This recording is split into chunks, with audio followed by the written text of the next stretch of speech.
देशाच्या सर्वोच्च न्यायालयाचे न्यायमूर्ती सूर्यकांत यांनी एका खटल्याची सुनावणी करताना सुशिक्षित बेरोजगार जे युवक आहेत ते ITR कार्यकर्ते किंवा वकिली क्षेत्रामध्ये येऊन धुमाकूळ घालतात आणि झुरळ त्यांना म्हटलेलं आहे.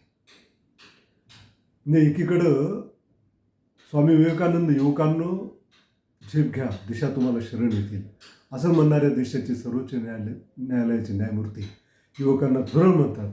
याबद्दल आपल्याला काय वाटतं?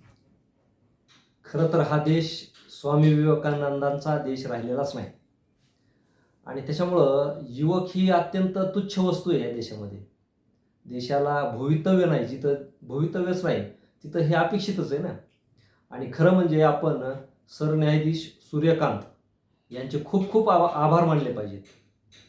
कारण आजकाल जे तरुण आहेत, जे नेत्यांच्या मागे पक्षांच्या मागे धावपळ करतायत, झेंडे घेऊन उदो करतायत, तर त्यांना त्यांची लायकी या देशामध्ये काय आहे याच्यावरती शिक्कामोर्तब झालं की आतापर्यंत कसं आहे की युवकांना नाव ठेवणारे अनेक जण होते, पण असं थेट कुणी नाव ठेवले नव्हते.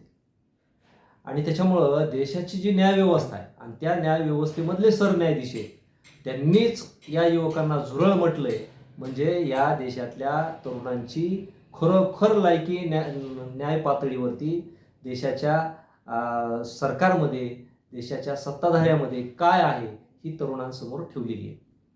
मग हे न्यायाधीशांनी वक्तव्य केलं तरी कुठल्याही तरुणांनी त्याचा निषेध केला नाही. कुठल्याही तरुणांनी न्यायाधीशांना जाब विचारला नाही किंवा देशाचे पंतप्रधान, राष्ट्रपती यांना जाब विचारला नाही. कारण आजकालचे जे युवक आहेत का, तर ते बुद्धिहीन आहेत. कसला विचार नाही, कसला संस्कार नाही, दिशा नाही. म्हणजे तुम्ही त्यांना झुरळ म्हणा, मुंगी म्हणा, नाहीतर अजून काही म्हणा, म्हणजे ते माणसात जमाच नाहीत. म्हणजे माणूस पण येण्यासाठी ज्या संस्काराची, ज्या बुद्धिमत्तेची गरज असते ते संस्कार करायला या देशातले ज्येष्ठ बनवणारे, श्रेष्ठ बनवणारे नेते, इथली प्रशासन, इथली सत्ता विसरून गेलेली आहे. म्हणजे आपण म्हणतो महासत्ता घडवायची, पण कोणाच्या जीवावर घडवायची? राज्यकर्त्यांच्या जीवावर महासत्ता घडणार आहे का? नेत्यांच्या जीवावर महासत्ता घडणार आहे का?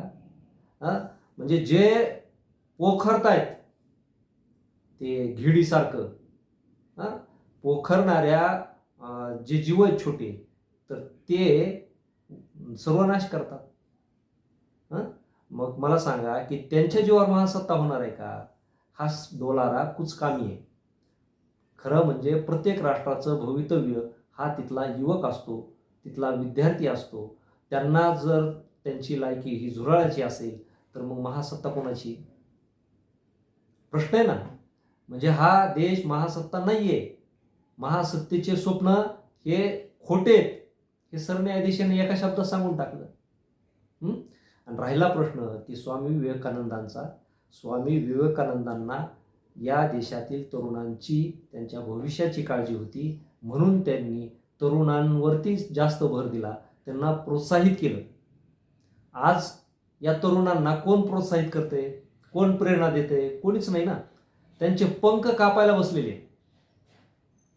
मी काल परवा एका ठिकाणी म्हटलो की एकट्या महाराष्ट्रामध्ये एका वर्षामध्ये 70 लाख तरुणांना बँकांनी हुसकावून लावलं. सरकारवरून म्हणतं की आम्ही तरुणांना उभा करणार, त्यांच्यामध्ये कौशल्य वृद्धी करणार, त्यांच्यामध्ये स्किल इंडिया निर्माण करणार. आणि ज्या स्किल इंडियाची स्वप्न घेऊन जे तरुण बँकामध्ये कर्ज घेण्यासाठी गेले त्या तरुणांना एका वर्षामध्ये बँकांनी धुडकावून लावलं. 70 लाख तरुणांच्या म्हणजे सुशिक्षित बेकार झाले आणि 29,000 तरुण हे देशोधडीला लागले. त्यांच्या फायली दिल्या नाहीत. ज्यांना व्यवसाय करायची इच्छा आहे त्यांच्या फायली बँकेने नाकारल्या. मग हे वास्तव असताना केवळ राजकारणासाठी तरुणांचा वापर केला जातोय, राजकारणासाठी माणसांचा वापर केला जातोय, राजकारणासाठी जातींचा वापर केला जातोय, राजकारणासाठी धर्माचा वापर केला जातोय. परंतु त्यातून साध्य काय? काहीच नाही. उद्धार कुणाचाच नाही. शिक्षण व्यवस्थेचा पट्ट्याबोळ झालेला आहे. म्हणजे एकमेव मार्ग तरुणांसोबत समोर आहे तो म्हणजे स्पर्धा परीक्षा, आणि दुसरा आहे चांगलं शिक्षण घेऊन विदेशात जायचं, चांगल्या नोकऱ्या मिळवायच्या. कारण या देशामध्ये तर भवितव्य नाही. जे उच्च शिक्षित पोरं ते बाहेर जातात. परंतु ते सुद्धा मार्ग कालच्या काही प्रकरणामध्ये मोडीच निघाले. नीटचे पेपर फुटले, MPSC मध्ये घोटाळा आहे, UPSC मध्ये घोटाळा आहे. म्हणजे ज्याच्यामध्ये काहीच गुणवत्ता नाही अशी माणसं प्रशासनात यायला लागले, आणि ज्याला शिक्षणच नाही ते सत्तेत नेते व्हायला लागले. आणि मग महासत्ता कोणाची घडवायची? अडाण्यांची.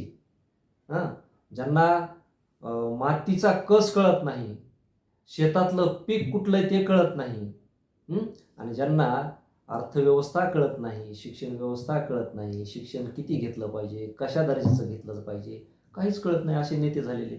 मग तुमच्या नशिबामध्ये निर्माण होणाऱ्या योजना, येणाऱ्या योजना त्याच सुद्धा तुमचा कचरा करणाऱ्या असणार आहेत. आणि म्हणून तुम्हाला मी मागे एकदा पण म्हटलं होतं की या देशामधील जनता ही पालापाचोळ्यासारखी आहे. म्हणजे इथं ज्यांच्या हातामध्ये सत्ता आहे, ज्यांच्या हातामध्ये अर्थकारणे, ती माणसं 2-5% जर सोडली तर बाकीचा 95% भारतामध्ये कचरा आहे. मग तो सामाजिक कचरा आहे, जातीचा कचरा आहे, धर्माचा कचरा आहे, आणि गोरगरिबीचं तर आहेच.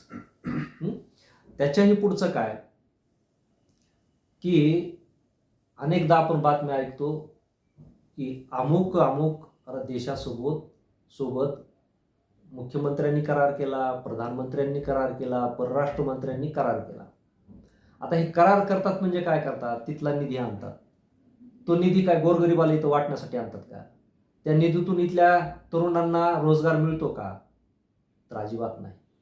त्याचं कारण असं आहे की जगातले जे पुढारलेले देश आहेत आणि जगातले जे पर्यावरणाच्या दृष्टीनं डोळसपणे पाहणारे देश आहेत, तर ते देश त्यांच्या देशामध्ये प्रदूषण करण्याचं टाळतायत. त्यांच्या देशाची वाईट अवस्था होण्यापासून ते वाचवण्याचा प्रयत्न करतायत. आणि म्हणून त्यांच्या देशात कंपन्या उभा करण्यापेक्षा त्या कंपन्या आपल्या देशामध्ये आपल्या जागेवरती उभा करतायत. आणि मग त्यासाठी त्या करारातून आपल्या जमिनी ते घेत आहेत आणि इथं आपल्याला देशोधडीला लावतायत. म्हणजे त्या कंपन्यातून निघणारा प्रदूषित वायू, धूर, तिथून बाहेर पडणारे घातक रसायनं हे कोणाला संपवायला लागले? इथल्या शेतकऱ्याला संपवायला लागले, इथल्या अन्नाला, इथल्या मातीला संपवायला लागलेले. आणि म्हणून जगाच्या दृष्टीने देखील हा देश म्हणजे झुरळासारखा झालाय. फक्त तरुण नाही झालेले. म्हणजे कुणी या देशामध्ये कचरा टाकून जा, आणि कचरा टाकल्याबद्दल आपण त्याला करार म्हणतो आणि आपलीच पुन्हा आणखीन उदो करून घेतो आणि फार मोठं काहीतरी कमवल्याचं आपण समाधान मिळवतो, आणि अशा खोट्या बातम्या आपल्यामध्ये प्रसारित केल्या जातात. परंतु आपल्याला त्यामध्ये काय आहे नेमकं तथ्य हे अजूनही लोकांना कळत नाही. म्हणजे आपण शिक्षित झालो तरी कशाला? अडाणी होतो ते बरं होतं ना, कारण त्यांना आपल्यापेक्षा पुढची समज होती. अक्षरं नसतील वाचता येत, पण भविष्य वाचणारी पिढी मागची होती. आता आपल्याला काल उद्याचं भविष्य काय कळत नाही. उदाहरण म्हणून आताच तुम्ही जे प्रश्न विचारला, झुरळ म्हटलं, काय कळलं आपल्याला? कशाचं झुरळ, कुणाला म्हटलं? अरे झुरळ कशाला म्हणतात हे सुद्धा कळणार ना आपल्याला. म्हणजे जीवाजीवामधला फरक जर आपल्याला कळत असेल तर आपले मेंदू, आपली बुद्धिमत्ता ही गंजली. आणि ती गंजली कशामुळं? कारण आपल्यावरती इतका भडीमार आहे. आपण परिस्थितीने गंजलो आहेत, आपण शिक्षणाने गंजलो आहेत, आपण आर्थिक दारिद्र्यानं गंजलो आहेत. मग आपली बुद्धी चालेल कशी? कारण आपल्यावरती भारच एवढा टाकलेला आहे की आपल्याला दुसरा विचार करायला वेळच भेटत नाही. आणि मग हे करतंय कोण? तर हे सरकार करतंय. आणि अजून तर काहीच नाही. भविष्यामध्ये कदाचित असं होऊ नये, ते मानसिक आजार झालेले, पॅरालिसिस झालेली माणसं, त्यांना कुणीतरी खाऊ घालावं लागतं. स्वतःचे कामं स्वतः करता येत नाही, इतकी त्यांच्या म्हणजे बुद्धिमत्तेचा ऱ्हास झालेला असतो. येणाऱ्या काळामध्ये स्थिती तशीच दिसते की हे राज्यकर्ते आपली बुद्धिमत्ता आणि माणूस म्हणून जगण्याची आपली समर्थता हे संपवून टाकतील अशी भीती वाटते. त्यासाठी काय केलं पाहिजे? त्यासाठी एकच आहे. कारण काय असतं की प्रत्येक देशाची सूत्र ही राज्यकर्त्याच्या हातात असतात. मोठ्या योजना, मोठे बदल करणं हे सत्ताधाऱ्याच्या हातात असतं. सामान्य माणसाची ताकद फक्त आंदोलन करण्यापुरती किंवा मागणी करण्यापुरती असते. परंतु लोकांमधून आलेल्या लोक मागणीला कसं साचेबद्ध पद्धतीनं बसवायचं आणि ती लोकाभिमुख कसं करायचं, हं, हे राज्यकर्त्यांच्या हातात असतं. मग आपण पहिली चूक काय करतो? निवडणुका आणि निवडून देताना आपण पहिली चूक करतो. म्हणून निवडणुका लढताना आपल्यासमोर नेता कोण आहे हे आपण पाहिलं पाहिजे.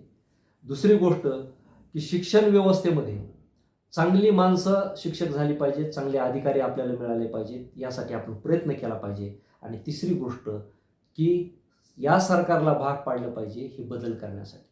लोकांनी रस्त्यावर आलं पाहिजे, लोकांनी आंदोलनं केले पाहिजेत, लोकांनी पत्र लिहिले पाहिजे सरकारला. तुम्ही तुमच्या भावना कळवू शकता ना. म्हणजे ज्या काळामध्ये पोस्ट व्यवस्था किंवा पोस्ट ऑफिस खेड्यापाड्याने पोहोचली नव्हती, त्यावेळेस ते अडाणी माणसं दुसऱ्याकडून 15 पैशाचं कार्ड लिहून घ्यायचे, अर्ज लिहून घ्यायचे, सरकारला कळवायची. मला चांगलं कळतं की आम्ही 9वी 10वीला असताना एक धडा होता आणि त्या धड्यामध्ये दळणवळणाची साधनं नव्हती. एक कथा होती मराठी आणि त्या गावामध्ये महामारी येते, माणसं मरायला लागतात आणि मग औषधोपचार मिळवण्यासाठी, मदत मिळवण्यासाठी फोन नाही, दळणवळणाची साधनं नाही, तर त्यावेळेस त्या गावचे करते धरते जे आहेत ना, एक पोस्ट कार्ड कलेक्टरला पाठवतात की आमच्या गावामध्ये अशी अशी परिस्थिती झाली.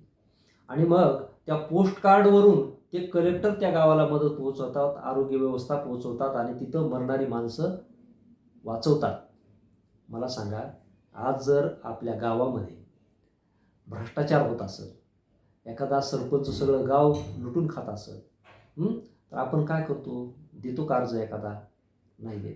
आपल्या गावामध्ये एखादी महामारी आली तर आपण प्रशासनाला कळवतो का? आपण जबाबदारी टाळतो. आपण म्हणतो की ते ग्रामसेवकाचं काम आहे, आपलं सरपंचाचं काम आहे, तलाठ्याचं काम आहे.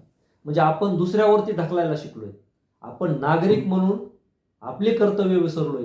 हे मला सांगायचं आहे. अगोदर तुम्ही नागरिक व्हा, देशाचे, राज्याचे, गावाचे चांगले नागरिक व्हा आणि आपले कर्तव्य काय आहेत? कारण आपण म्हणजेच या देशाचं भवितव्य आहे. कारण माणसापासून समाज बनतो, समाजापासून राष्ट्र बनतं. म्हणून अगोदर आपण माणूस बनायला शिकलं पाहिजे आणि ते जबाबदारी आपल्यामध्ये असली पाहिजे. याचं आत्मचिंतन करणं आवश्यक आहे, असं मला वाटतं. ओके.